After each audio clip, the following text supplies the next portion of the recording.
কেমন আছো?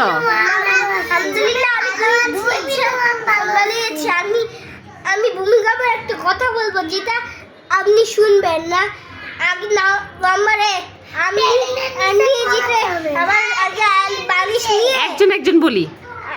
আগে বালিশের নিচে গিয়ে বালিশ নিয়ে তারপর ওই টেবিলের নিচে যেতে হবে।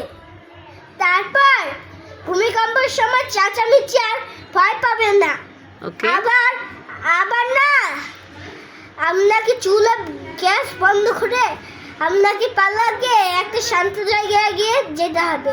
ওইখানে গিয়ে থামাবে। আচ্ছা।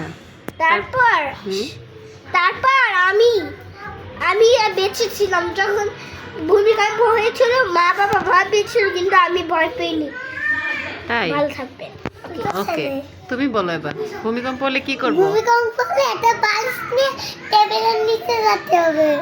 তারপর গ্যাসের চুলাটা বন্ধ করে দ্রুত যেতে হবে। আচ্ছা ঠিক আছে, তুমি বলো শেরিশ।